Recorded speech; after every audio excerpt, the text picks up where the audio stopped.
American president Donald ട്രംപിന് ഇത് വളരെ മോശം കാലമാണ് എന്ന് പലതവണ തെളിഞ്ഞ കാര്യമാണ്. പക്ഷേ അഹങ്കാരവും ധിക്കാരവും കാട്ടാനുള്ള ഒരവസരവും വിട്ടുകളയാതെ ട്രംപ് തൻ്റെ കഷ്ടകാലം കൂടുതൽ കൂടുതൽ കഷ്ടതയിലേക്ക് കൊണ്ടുപോവുകയാണ് എന്നുള്ളതാണ് ഏറ്റവും പ്രധാനപ്പെട്ട വസ്തുത. വിവിധ രാജ്യങ്ങൾക്ക് ഭീമമായ താരിഫ് ഏർപ്പെടുത്തിയതിന് കോടതിയിൽ നിന്ന് ഒരു വലിയ തിരിച്ചടി കിട്ടി. ഒരു സ്ത്രീ നൽകിയ വ്യക്തിപരമായ കേസിലും വലിയ തിരിച്ചടിയും നഷ്ടപരിഹാരം നൽകലുമായിരുന്നു ഫലം. ഇറാൻ യുദ്ധത്തിൽ മൊത്തത്തിൽ കൈപൊള്ളി തൊലിയുരിഞ്ഞു നിൽക്കുകയാണ്. പക്ഷേ അതെല്ലാം തൻ്റെ നേട്ടമാണ് എന്ന തരത്തിൽ അലങ്കാരമായി കിരീടമായി കൊണ്ടു നടക്കുന്ന ഒരു പ്രത്യേകതരം മാനസികാവസ്ഥയിലാണ് ട്രംപ് ഇപ്പോഴുള്ളത്. തൻ്റെ തീരുമാനങ്ങൾക്ക് പിന്നിൽ ബിസിനസ് ബുദ്ധിയുണ്ട് എന്നൊക്കെ സ്വയം കാണിക്കാൻ വേണ്ടിയുള്ള പല പൊങ്ങച്ചങ്ങളും ട്രംപ് കാണിക്കുന്നുണ്ട് എങ്കിലും ഇതുവരെ കണ്ടതെല്ലാം സ്വന്തം പോക്കറ്റിൽ നിന്ന് കോടിക്കണക്കിന് രൂപ ഒഴുകിപ്പോകുന്ന ചോർന്നു പോകുന്ന ഡൊണാൾഡ് ട്രംപിനെയാണ്.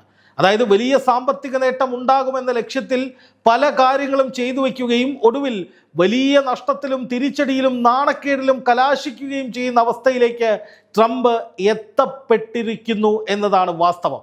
8 യുദ്ധം അവസാനിപ്പിച്ചു എന്ന് ട്രംപ് ആവർത്തിച്ച് പല ഘട്ടങ്ങളിൽ പറയുന്നുണ്ട് എങ്കിലും ഏതൊക്കെ യുദ്ധമാണ് അങ്ങ് അവസാനിപ്പിച്ചത് എന്ന് ചോദിച്ചാൽ അതിന് കൃത്യമായ ഒരു ഉത്തരവും ട്രംപിൻ്റെ ഭാഗത്തില്ല.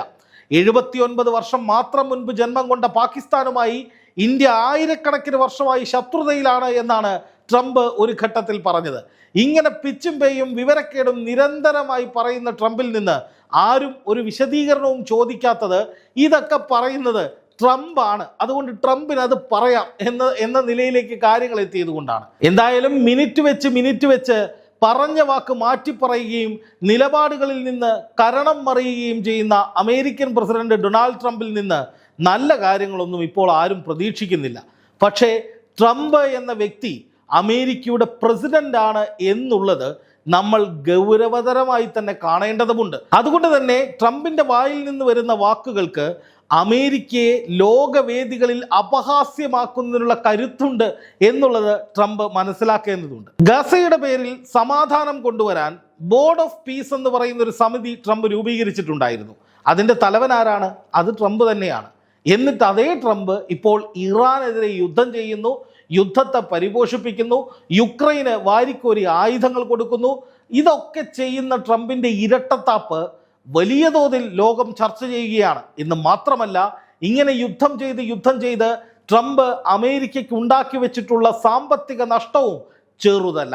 ഇറാൻ ആവശ്യപ്പെട്ടതെല്ലാം നൽകിക്കൊണ്ടുള്ള ഒരു ധാരണാപത്രത്തിൽ ഒപ്പിടുക വഴി അമേരിക്കയെ വീണ്ടും നാണം കെടുത്തിയ ട്രംപ് ഇപ്പോഴത്തെ ഇറാനുമായി നേരിട്ട് ബന്ധമില്ലെങ്കിലും യുദ്ധത്തിൻ്റെ പേരിൽ ലോകവേദിയിൽ വീണ്ടും ഇളിഭ്യനായിരിക്കുകയാണ്. യുദ്ധവാർത്തകളിൽ ട്രംപിന് സംഭവിക്കുന്ന തിരിച്ചടി അമേരിക്ക ഫാദർലാൻഡും ട്രംപ് ഫാദറുമായും കാണുന്ന പലരും അവഗണിക്കലാണ് പതിവ്. എന്നിട്ട് പറയും ട്രംപ് ഇപ്പം എല്ലാം തീർക്കുമെന്ന്. പക്ഷേ അങ്ങനെ പറയുന്നവർ പോലും മുഖം ചുളിച്ച് അയ്യേ ട്രംപ് എന്ന് പറയുന്ന അവസ്ഥയിലേക്കാണ് ഈ ഫുട്ബോളുമായി ബന്ധപ്പെട്ട് ട്രംപിന് കിട്ടിയിരിക്കുന്ന ഒരു വലിയ തിരിച്ചടി. ഫുട്ബോൾ ലോകകപ്പ് വേദിയിലും ട്രംപ് നാണം കെട്ട് തലകുനിച്ച് അമേരിക്കയ്ക്കും വലിയ നാണക്കേടുണ്ടായി എന്നുള്ളതാണ് ഇപ്പോൾ ചർച്ചയാകുന്ന ഏറ്റവും പ്രധാനപ്പെട്ട ഒരു കാര്യം. ഫിഫ ലോകകപ്പ് പോരാട്ടത്തിൻ്റെ കിരീടധാരണ ചടങ്ങിലാണ് അമേരിക്കൻ പ്രസിഡന്റ് ഡൊണാൾഡ് ട്രംപ് ലോകത്തിൻ്റെ മുഴുവൻ ശ്രദ്ധാകേന്ദ്രമായി മാറുന്നത്. എങ്ങനെയാണ് മാറുന്നത്?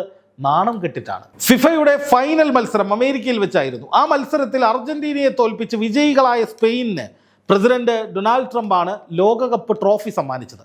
നമ്മളെല്ലാവരും ആ കാഴ്ച കണ്ടു. രാഷ്ട്രീയമായി 2 ധ്രുവങ്ങളിലാണ് സ്പെയിനും അമേരിക്കയും ഉള്ളത്. അങ്ങനെ എതിർചേരിയിൽ നിൽക്കുന്ന ട്രംപിൻ്റെ കയ്യിൽ നിന്ന് തന്നെ സ്പെയിൻ ലോക കിരീടം ഏറ്റുവാങ്ങുന്നത് സ്പെയിനിനെ സംബന്ധിച്ച് മധുര പ്രതികാരമാണ് എന്ന് ഇന്ന് മനോരമ അടക്കമുള്ള പത്രങ്ങളിൽ വലിയ വാർത്തയായി വന്നിട്ടുമുണ്ട്. Spanish president Pedro Sanchez Trump സാഞ്ചസിനെ കഴിഞ്ഞ ദിവസവും കടന്നാക്രമിച്ചിരുന്നു. സ്പെയിനിലെ ജനതയെ ഒന്നിനും കൊള്ളാത്തവരെന്നൊക്കെയാണ് ഈ കഴിഞ്ഞ ദിവസം വരെ ട്രംപ് വിശേഷിപ്പിച്ചിരുന്നത്. അതേ സ്പെയിനിൻ്റെ ഫുട്ബോൾ ടീം ചാമ്പ്യന്മാരായി മാറിയപ്പോൾ അവർക്ക് ട്രംപ് തന്നെ ട്രോഫി കൊടുക്കേണ്ടി വന്നത് വലിയ തിരിച്ചടി ട്രംപിന് കിട്ടി എന്ന മട്ടിലാണ് ലോകം കാണുന്നത്. അതും അമേരിക്കൻ മണ്ണിൽ വെച്ചാണ് എന്നുള്ളത് സ്പെയിനിൻ്റെ മധുര പ്രതികാരത്തിൻ്റെ ആക്കം കൂട്ടുന്നുണ്ട്. ലോകം കണ്ട ഏറ്റവും വലിയ ഏകാധിപതിയായ അഡോൾഫ് ഹിറ്റ്ലർക്ക് 1936 ബെർലിൻ ഒളിമ്പിക്സിൽ ഇത്തരത്തിൽ വലിയൊരു തിരിച്ചടി കിട്ടിയിട്ടുണ്ട്. അമേരിക്കൻ ആഫ്രിക്കൻ താരമായിട്ടുള്ള ട്രാക്ക് താരമായിട്ടുള്ള ജെസ്സി ഓവൻസ് ആണ് അന്നൊരു വലിയ തിരിച്ചടി ഇത്തരത്തിൽ ഹിറ്റ്ലർക്ക് കൊടുത്തത്. അന്ന് 4 സ്വർണ്ണ മെഡലുകളാണ് ജെസ്സി ഓവൻസ് നേടിയത്. വെള്ളക്കാരുടെ മേധാവിത്വ പ്രത്യയശാസ്ത്രമായിരുന്നു ഹിറ്റ്ലർ അന്ന് മുന്നോട്ട് വെച്ചിരുന്നത്. അതിനെ വെല്ലുവിളിച്ചുകൊണ്ടുള്ള പ്രകടനമായിരുന്നു ജെസ്സി ഓവൻസ് നടത്തിയത്. സ്വർണം നേടിയ ആദ്യ മത്സരത്തിൽ തന്നെ ഓവൻസ് വിജയിയാകുന്നത് അംഗീകരിക്കാൻ കഴിയാത്ത ഹിറ്റ്ലർ ഉടനെ വേദി വിടുകയായിരുന്നു. ഓവൻസിനെ പരസ്യമായി അഭിനന്ദിച്ചുമില്ല. മറ്റു മത്സരങ്ങളിൽ സ്വർണം നേടിയ ജർമ്മൻ താരങ്ങൾക്ക് മാത്രമാണ് ഹിറ്റ്ലർ അന്ന് ഹസ്തദാനം നൽകിയത്. പക്ഷേ ഇവിടെ ട്രംപ് സ്പാനിഷ് ഫുട്ബോൾ താരങ്ങൾക്ക് കൈയൊക്കെ കൊടുത്തു, ട്രോഫി കൊടുത്തു. നേരത്തെ ചെൽസി താരങ്ങൾക്ക് ക്ലബ്ബ് വേൾഡ് കപ്പ് ട്രോഫി സമ്മാനിച്ചതും ഇതേ ട്രംപ് തന്നെയായിരുന്നു. എന്നാൽ അന്നത്തെ പോലെ ട്രംപ് ഇന്നും നാണം കെടുത്തി അമേരിക്കയെ. അന്ന് കിരീടം നൽകിയ ശേഷം സ്റ്റേജിൽ നിന്നിറങ്ങാൻ ട്രംപ് മടിച്ചത് വലിയ ചർച്ചയായിരുന്നു. സമാനമായ രംഗങ്ങളാണ് ഇന്ന് ലോകകപ്പ് സമ്മാനിച്ച ശേഷവും ലോകം കണ്ടത്. ട്രോഫി സമ്മാനിച്ച ശേഷം ട്രംപ് സ്റ്റേജിൽ നിന്ന് പോകുന്നില്ല, വേദിയിൽ തന്നെ അങ്ങനെ ഇരിക്കുകയാണ്.